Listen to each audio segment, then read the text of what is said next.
What up, YouTube? Trash Talking Circle, Dirty Bird Nation, Brotherhood Nation. What's good with y'all? AR10 back at you with another vid. It's Saturday night. The Dirty Birds take on the Cleveland Browns tomorrow up there in Ohio. I think more specifically Berea, the town of Berea, I think is where the Cleveland Browns are. So the Dirty Birds take on the Cleveland Browns tomorrow. First off, shout out to all the Marines, past, present, and future. November 10th, 1775, that is the Marine Corps birthday. So, Semper Fidelis to all y'all Marines out there. Veterans Day is tomorrow, so if you have proof of your military service, you can eat free at a few spots tomorrow. And shout out to all the restaurants, companies. I think O'Reilly does military discounts. If your company franchise does a military discount, then shout out to you. You know what I'm saying? Military service is definitely something that is voluntary. It's something that's very respectable. You know what I'm saying?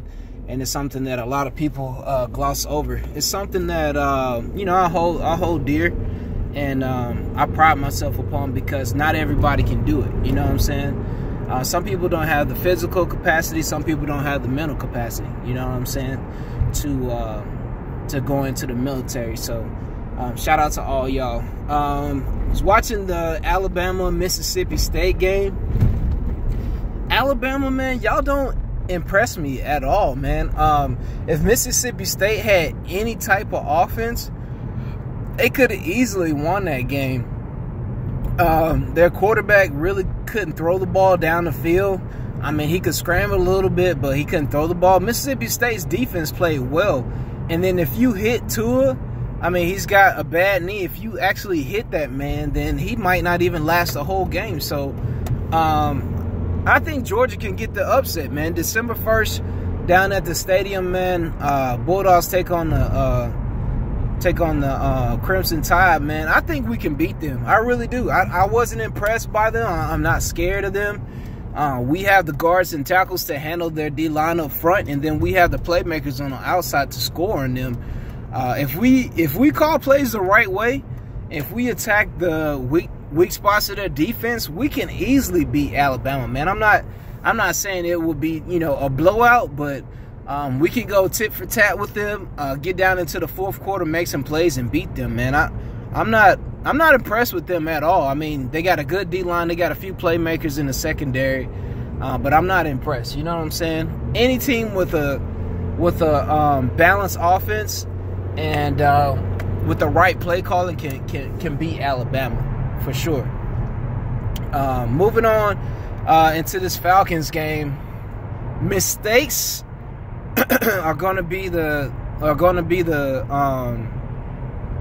biggest factor in this game. I think the Browns lead the NFL in turnovers, whether it's picks, strip sacks, fumbles, any kind of turnovers. I think they lead the league in causing turnovers. So if we just don't turn over the ball, we can beat the Browns. Greg Williams in their defense is fast, physical. I don't know what this guy Denzel Ward is all about, though. He's a 4th pick in the draft out of Ohio State.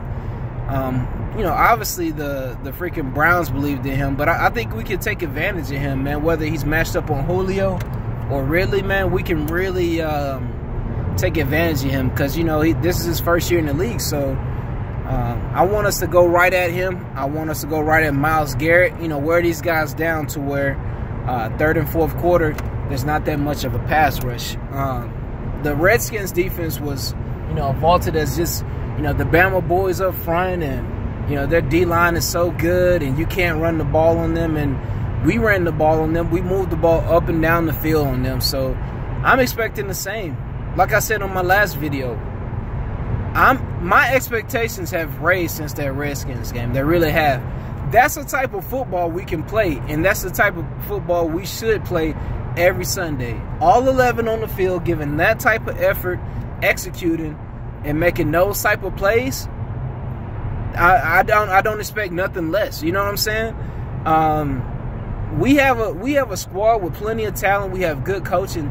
to where we can beat anybody. We can line up against anybody and whoop them, man. It's just if the players buy into the system, if the players actually want to play, if they want to get that win out there, it just depends on who fights hard enough. You know what I'm saying? And if we fight the same way we fought last Sunday, you know, there's going to be mistakes, of course, but if we keep our energy level that way, and if we go out and execute and play like we're capable of playing, then we can beat the Browns. You know what I'm saying? I think it's going to be a defensive game. I see the Browns maybe giving up 17 to 21 points and us giving up maybe 10 to 13, maybe 16 points. So it's going to be a tight game tomorrow. I don't know what their safeties and their corners are like, but I know their D-line is stout. I know their linebackers are good. They're experienced. So, yeah, it's going to be, you know, another fight tomorrow, you know. So it's all going to depend on who wants it more, who makes the plays, who doesn't make mistakes. You know what I'm saying? If we don't get that first down, man, just punt it away. Let our defense get out there. Baker Mayfield, Njoku, Johnson Jr., Nick Chubb, you know, former Bulldog, you know, Jarvis Landry out there. They got weapons, of course. You know, they have people who can make plays, but our defense played well last week, and I expect the same this week, man. I expect us to come at Baker, blitz Baker from different, you know, different sides of the field, man. Throw some zone blitzes out there. You know, put some spin on this base 4-3 cover 3 that we play to confuse him. You know what I'm saying? He's accurate. He's got plenty of zip on the ball. He's a little bit on the short side, but he can scramble. So we definitely got to be on our P's and Q's tomorrow. As far as the Hawks, man, just tank, man. Just tank. You know, win as many games as you can, but don't get anybody injured. Looking at that Duke-Kentucky game, Cam Reddish, R.J. Barrett, Zion Williamson, man, we're going to get one of those 3 guys. You know what I'm saying? So I know we're going to get a high draft pick this year. They got blew out by Detroit, man. We just couldn't handle the big men. So we definitely need to bring in some, you know, some taller guys, some bigger guys to handle people like Drummond and freaking Blake Griffin down low. You know what I'm saying? But anyway, Sergeant AR-10, like I said, happy Veterans Day to everybody tomorrow. Salute to all the Marines out there. You know, salute to everybody that willingly raised that right hand and joined that military service, man. Even if it's not the United States, I mean, we have ROC Marines, you have Marines in Korea, you have, you know, all kinds of Marines in different countries. You have British Marines. So shout out to all y'all. So anyways, AR-10 signing out. Y'all be safe tonight. I will get with you right before the game tomorrow. It's going to be exciting, man. I'm excited, man. I can't wait to see what my Dirty Birds have in store. So anyway, y'all have a good Saturday night, and I'll get with you tomorrow. Take it easy. Sergeant AR-10 signing out. Peace.